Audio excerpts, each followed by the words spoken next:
Hi, welcome to my workshop.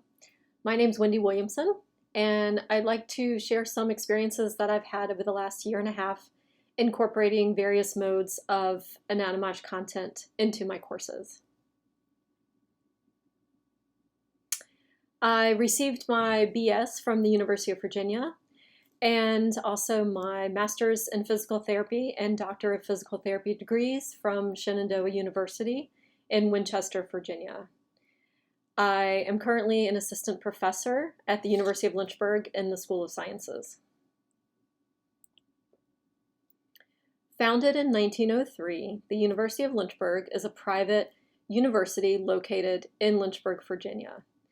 It has a beautiful campus spanning 260 acres. We have just over 3,000 undergraduate and graduate students on campus. The School of Sciences is very popular, and our anatomy and physiology course is one of the most heavily enrolled, typically 140 to 160 students per semester. Our students major in biology, biomedical science, exercise physiology, nursing, and this past year I even had a few business majors. This picture is of Hobbs-Sigler Hall, home of our School of Sciences, and the location of our classroom, which houses the Anatomage table, as well as our traditional cadaver lab. I was initially introduced to the Anatomage table through an article by the Shenandoah University Alumni Magazine that I ran across several years ago. A short time after this, I was in a meeting with our School of Sciences and Nursing Administration, and I proposed this resource as a valuable addition to our growing anatomy and physiology courses. At that point, we went about the process of trying to find funding for acquisition of the table. I had recently been successful with writing grants and had just received grants totaling just over $20,000 for our anatomy and physiology program to be used to update our models and other classroom materials that needed updating at the time. After several meetings, we decided to also seek funding for renovations of our classroom space. Hobbs-Sigler Hall underwent its last major renovation in the late 1940s, so we were struggling with some of the spaces that we had. Our attempts at receiving grant funding for the table were unsuccessful, but our project did receive support from our administration. So we eventually received the go-ahead for purchase of the table, as well as our classroom renovations, through the Provost Office academic equipment budget. We purchased the Anatomage table in the spring of 2019, and I decided to attend the users group meeting scheduled for July 2019. At this point, I did not have a table, and I had actually never used a table before coming to the conference. So UGM that summer was held at the beautiful Hayes Mansion in San Jose, and it was a great opportunity to hear speakers talk about their experiences using the table, and I came home with a lot of ideas of how I wanted to incorporate using the table in my own classroom. I will admit I was a little overwhelmed with the information that was presented, just never having had my hands on a table before. But it was a great weekend that we spent out there. I even brought my husband to California with me, and we were able to do a little sightseeing while we were out there and visit a Tesla dealership. Our table was delivered in August 2019. So this shows the delivery and the unboxing of the table, which all flowed very smoothly. And even though Hobbs-Sigler, the building that our classroom is located in, is very old, We actually didn't have any difficulty getting it in and rolling it down the hallway. It was even able to make the very severe turn into the classroom. The table was positioned in the classroom, which was in the process of being renovated at this point, as you can see on the image on the right.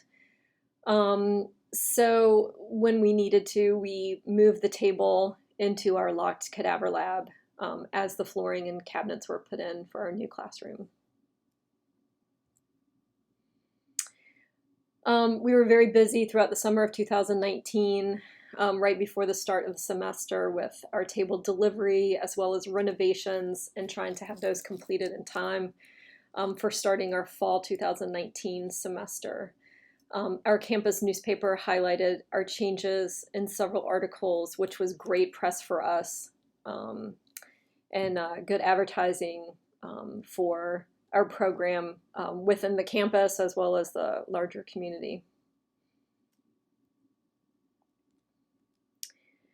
At this point, we were transitioning our old classroom to our new active learning space, and this image shows what our old classroom looked like. This is actually not the old classroom, but it's one that it looked identical to what our old classroom looked like. So it had the old benches that were bolted to the floor, so there was no movement at all within the space. These wooden chairs that, you know, sitting in those for 3-hour labs were probably not the most comfortable. So not a very forgiving space. This is our new active learning space. We have seating for 24 total students, movable tables and chairs, lots and lots of whiteboard space, and lots of storage for all of our models and equipment that we use during our courses. Here's our table situated in the newly renovated classroom, and we were even able to get a School of Sciences decal put on it. In addition to the purchase of the table and renovating our classroom space, I had proposed a new course design and wanted to transition my anatomy and physiology course to a more integrated type of course. So the old way of us teaching our course was that we had a typical lecture format 3 times a week. So 3 50-minute lectures and 1 3-hour lab per week. And often what we would see is students would be taught by a lab instructor that was different than their lecture instructor. So my proposal for the new integrated format is that students would have the same instructor for both lecture and lab. And in the new course, students would meet 3 days per week for 2 hours at a time. And I envision more seamless transitions between lecture and lab.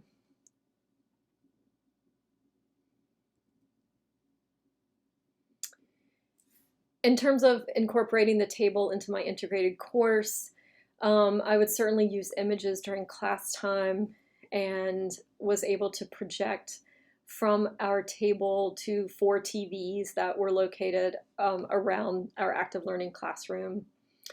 I especially enjoyed highlighting the histology images and the new physiology updates that came with the Table 7 update.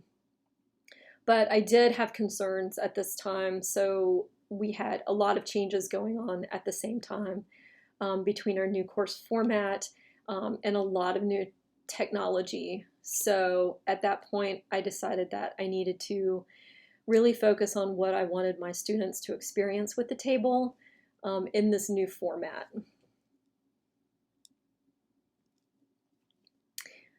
I knew that I could show students a lot of images and content on the table, and I had spent a lot of time exploring the table, but I realized at this time that my goal was to have my students work with the table. And my students were surprisingly hesitant. They had a fear of messing the table up. They didn't know the functions. Even though we had given them information about what the capabilities of the table was, they really struggled with becoming familiar with the table and how to work with it. I had expected them to just jump right in and start figuring things out, but they were so nervous to the point that it was hard for them to just jump right in. So to help them, I created tutorials allowing them to become more familiar with the table. And I decided to use Google Docs and Forms to provide students with directions on how to use common functions with the table, and also to help increase student interaction. So here's one example of a tutorial that I created for my students, and we tend to do this at the very beginning of the fall semester. This is a tutorial on the human body. And what I found was helpful for my students was that I would give them very specific directions. So I would say, turn on the table, and here's where the switch is. And then double click on this icon in the lower left corner, and then choose gross anatomy and the male full body Caucasian cadaver. And so I would bring up, I would copy and paste a picture from the table into my Google Doc. So they would see exactly what they should be seeing on the table. And then I typically would divide this up into different activities. So here I'm having them use the clipping tool so that they get used to practicing not only dissection, but also moving the cadaver, rotating and enlarging. Here's activity 2.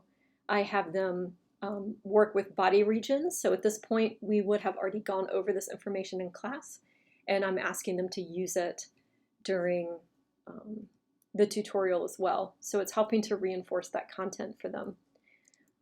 But also here too, they're using the pen tool to draw circles around body regions and then annotate the names of the regions. Here's another one where I asked them to highlight structures in the respiratory system. So they're getting some practice with the visibility menu and choosing different structures that they want to be able to see. So here's a final one with activity 5. They are looking at abdominopelvic organs and the regions, and then practicing placing pins in various abdominopelvic organs. This final one here has them practicing planes of the brain. So I have them use the visibility menu to bring up an image of the central nervous system, and then have them cut or clip in the different planes and annotate the planes as well. Students are typically encouraged to take photos of the images that they create. We don't save them to our table. I actually just have them create the image and then snap a picture with their phone. And then they typically will turn in that image to me as part of their Google form so that I can give them credit for the work that they did. And then also they have that image as a reference to use outside of the classroom as well.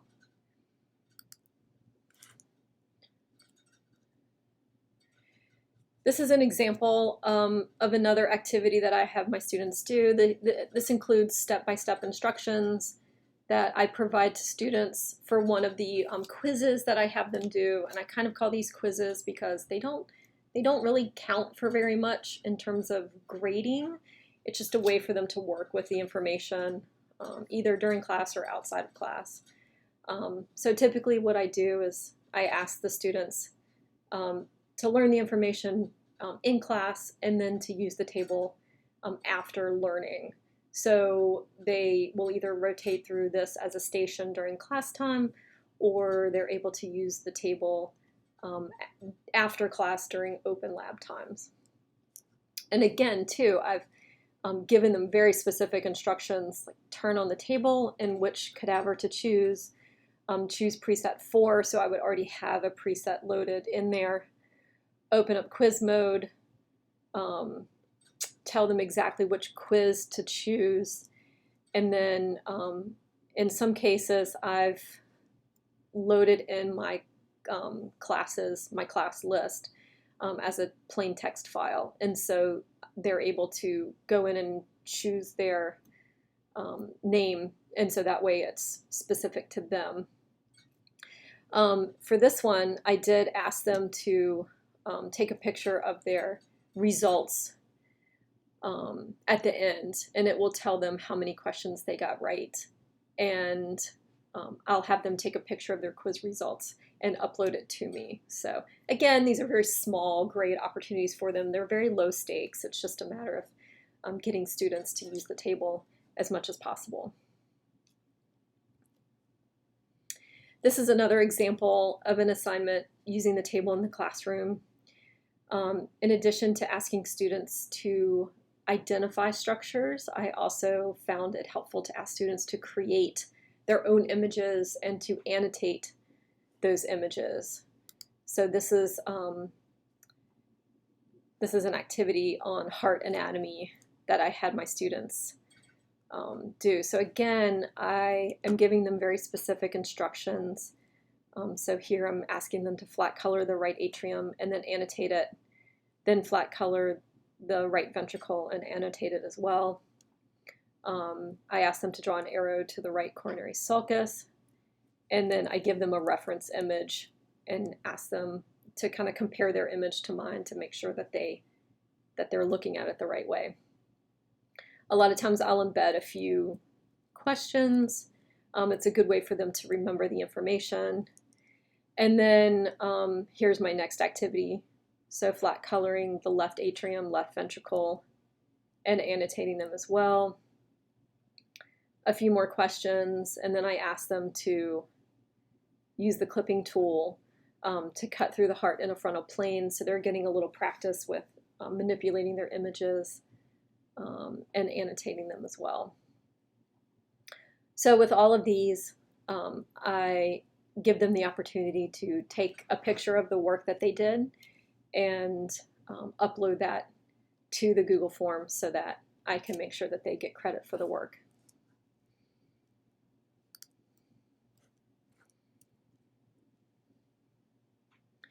Here's another example of students' work creating images using the visibility menu and annotating vessels that we learned in class.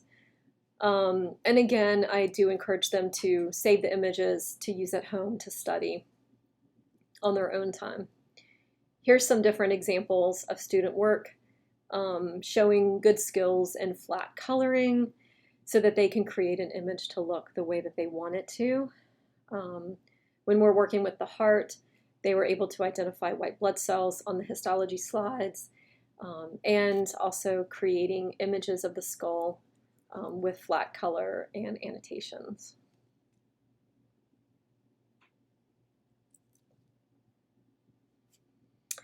There's always the question of whether to have students work individually or collaboratively and how much these activities are weighted. And I've found that the more that I try to regulate this, the less my students look forward to working with the table.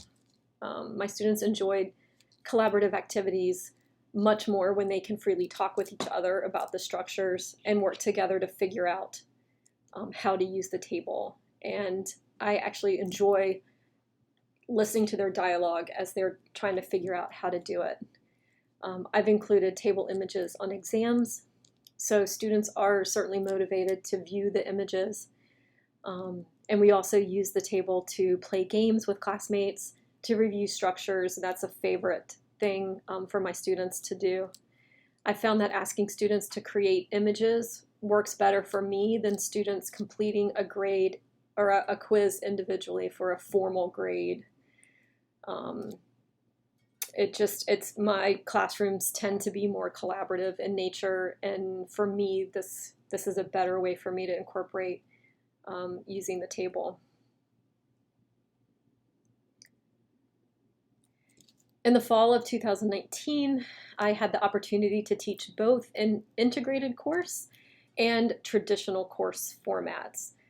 So I was able to experience both formats simultaneously, I was very interested to see how the students interacted with the table and if there were differences between the two. What I found was that the students in the integrated course were much more familiar with the table and its functions. The students in the integrated course had more time with the table, being in the classroom with the table, than the students in the traditional lecture lab setup.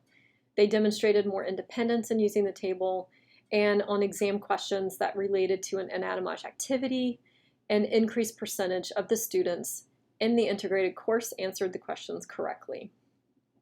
I just had a brief window of opportunity to assess these differences during that fall semester, and my plan is to continue to assess these differences when we return to fully face-to-face courses in the fall of 2021.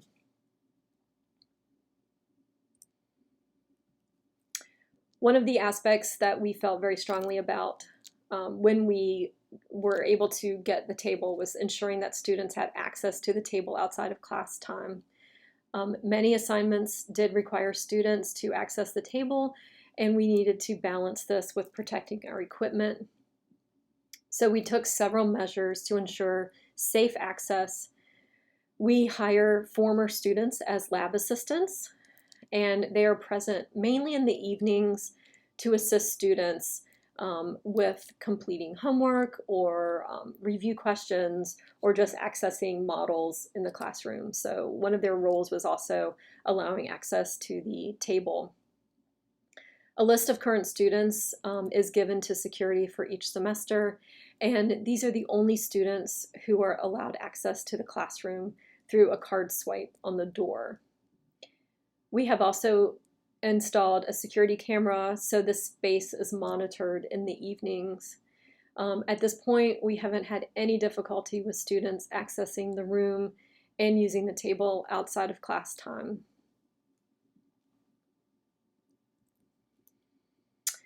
Like many programs, we moved rather suddenly to a fully online course format in March 2020.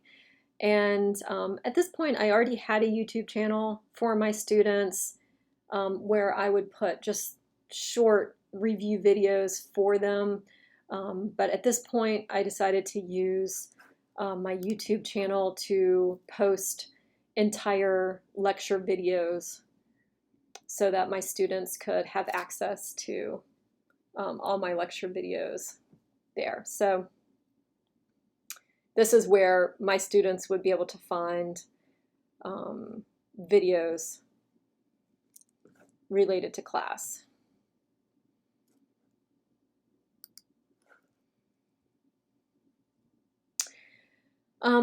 After moving online, my students were familiar and accustomed to the images on the table, so I did want them to continue to benefit from it even though they were no longer in the classroom. After we moved fully online and I kind of got settled into that format, I really wanted to look for ways for my students to continue to benefit from the table even though they didn't have access to the physical table. Even I really didn't have access to the physical table at this point. We weren't allowed on campus for a while. So I began looking at ways that I could use the Table on Cloud feature to supplement my online format. One of the ways that I found that I could do this was to embed video from Table on Cloud into my lecture videos. And I have a 2015 MacBook Pro, and I typically record on Camtasia 3. I would do a screen recording initially of Table on Cloud. I would edit out any downtime for loading or resizing, and then I would bring up the video and split my screen with my PowerPoint or Google Slides and record my screen. And then finally, I would do a voice narration over the videos.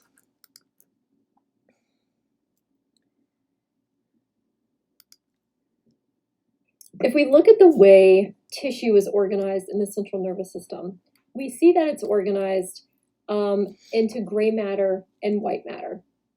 And so what I can do, I have a brain here that I've pulled up from the Anatomage table. This is her high resolution brain. And I'm going to do a frontal plane cut. And I'm going to turn it so I can see it on the inside. So my image looks very similar to the image shown here.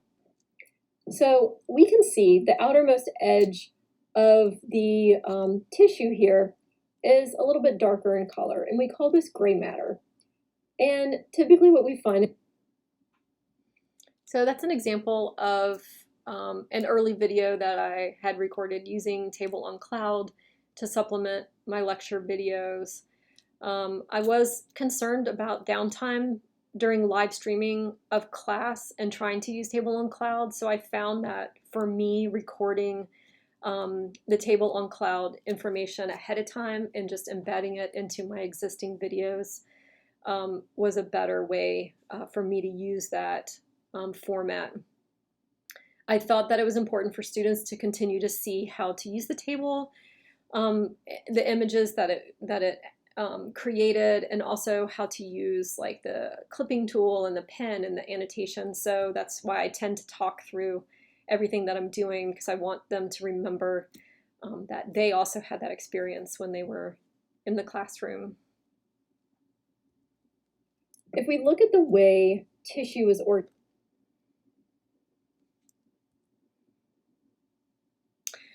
here's another example of using Table on Cloud alongside my lecture slides.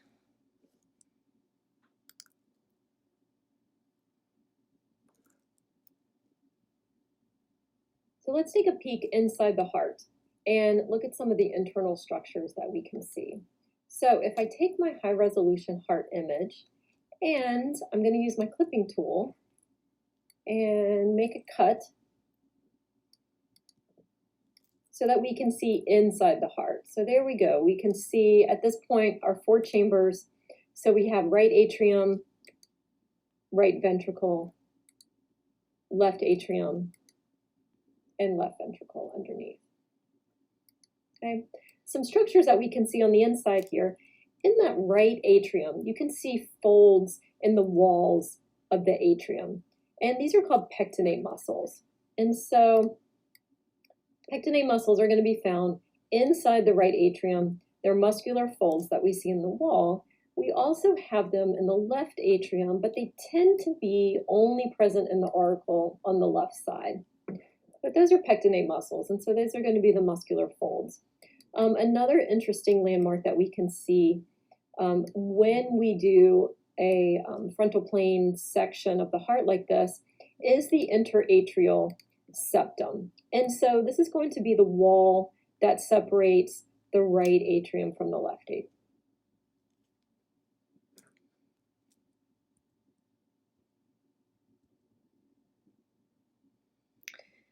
Here's an example of how I was able to use the Table on Cloud feature for a more interactive assignment. I just used a simple way of embedding questions to review content for my students. I also liked talking them through what I'm doing in terms of flat coloring structures or what image I'm creating, so that they are still able to draw the connection with their prior experience with the table in the classroom.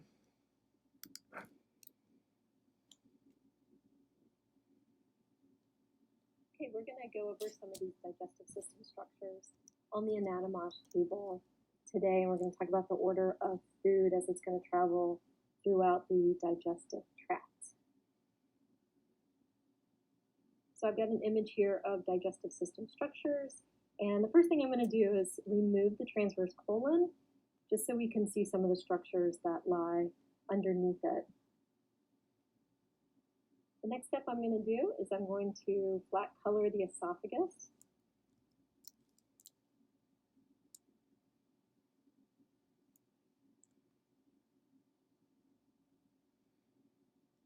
And this leads me to my first question. What is the propulsive movement of a bolus of food down the esophagus called? And next I'm going to flat color the stomach. And my second question is, what sphincter is located between the esophagus and the stomach? And so that's an example of, I just had maybe 7 or 8 questions embedded in that video, and students would either type it up on a Google Doc or a Google form to share it back with me as they're at home, watching their videos and answering questions.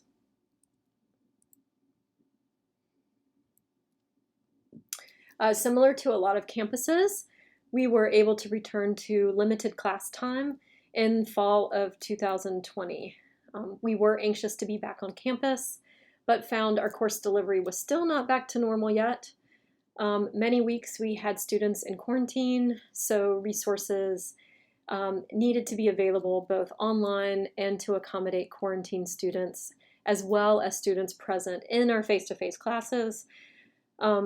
At this point, our course delivery was a hybrid format, and face-to-face time was limited to 90 minutes per week, where I would normally have my students face-to-face for 6 hours a week. So still drastically different in terms of course delivery.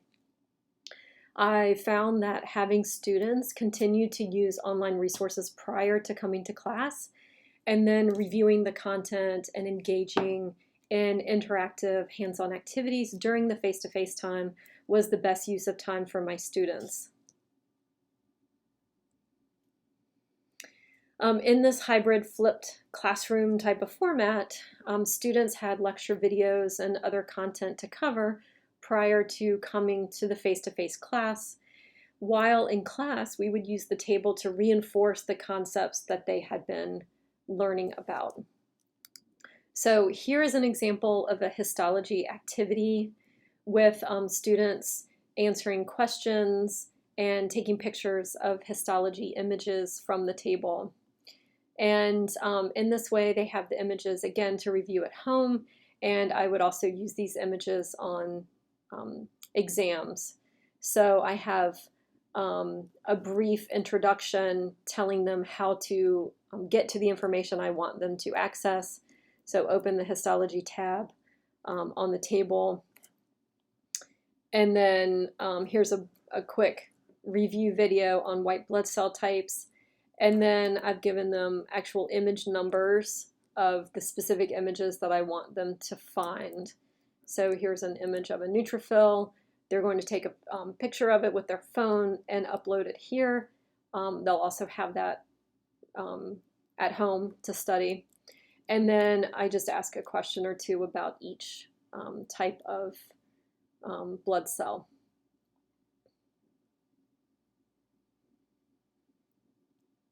So that's what an example of a blood histology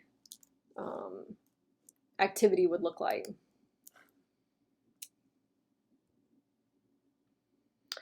One of the ways that I use the table during face-to-face time is with practice quizzes. I typically set up quizzes as the flashcard setting so that students get immediate feedback.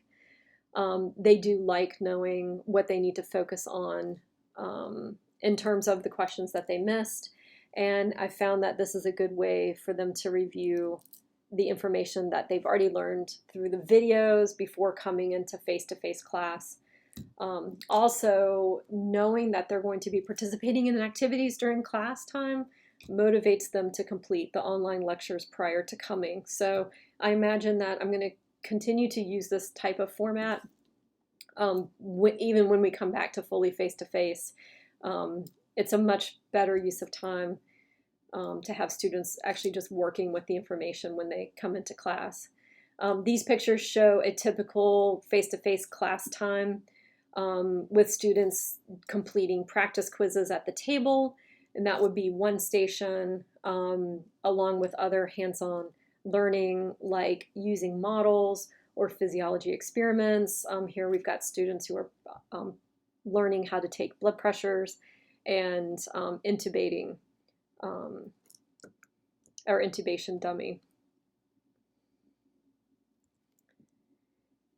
Here's an example of using the table as a station to rotate through. This is what the flashcard looks like. And so here's an example for the skeletal system. And I would typically break it up into smaller kind of chunks, and we would do maybe upper extremity and then lower extremity. So the question is asking them to identify the right scapula. Once they click on that bone, then it tells them if they're correct or not. So my students really like getting the immediate feedback. Here's an example of the summary of results. Students do tend to take each practice quiz multiple times because they want the higher percentage, even though it's basically a participation grade. And this just increases their time on task, so it's good practice for them. They're able to tease out specific feedback so they can see what exactly they got wrong. And my students oftentimes will write down the ones that they missed so that they can come back later and make sure to review that. I've also explored other ways for my students to create content on the table. So I've incorporated a Google site pathology project into our spring 2021 course. So this was something new for this year. Here's two examples of my students' Google site projects using images that they created on the table. So here's one, the student, well, they worked in pairs, but this group did the pathology involving aortic aneurysm.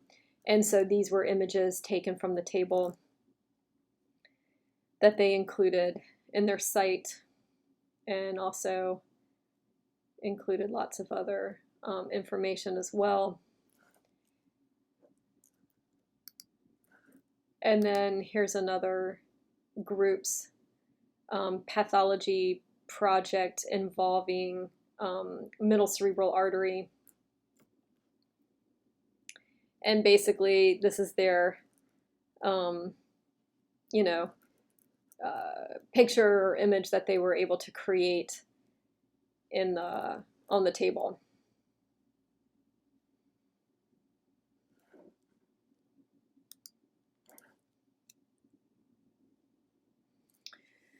Due to limited face-to-face time, I decided to add the Anatomage ebook to my courses.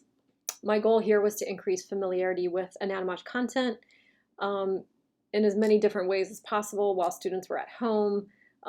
Again, quarantine was still an issue for many students, and so they didn't have access to the physical table for like weeks at a time. It also helped them to learn consistently between images and content from both the table in the classroom as well as the ebook more at home.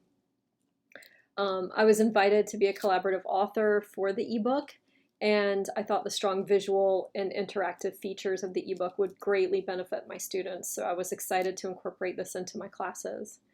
My students were assigned chapters to complete prior to coming in for face-to-face time, and this way they were familiar with both the content in addition to my lecture videos prior to coming into class, as well as the images from the table itself. Using the ebook, I was able to create assignments and specified due dates related to each of the topics.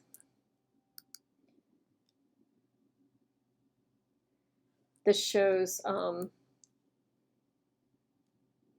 how the ebook looks as you scroll through it and the information that it gives.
There's a variety of question types and interactive images that require students to click and answer questions. It also gives them immediate feedback when they answer the questions.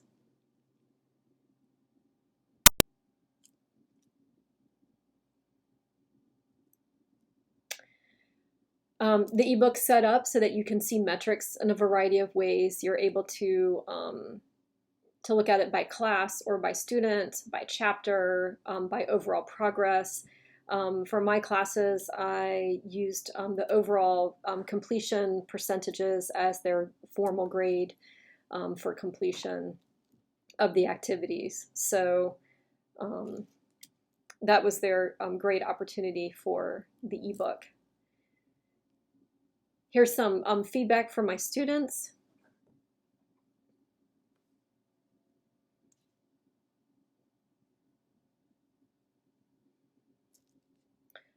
My students really appreciate having activities to work on during class. They all say that that really helps them out, so we try to incorporate as many interactive activities as we can. And I think the Anatomage table really allows for that learning to happen. This is basically an outline of the process that I use to create Anatomage activities for my students. I basically just identify a topic that I want my students to work with. I find they do a better job with information they've already been introduced to, whether it's during a pre-recorded video or an in-person lecture. So they don't feel like they're teaching themselves. They feel like this is a review type of activity for something that they're already familiar with.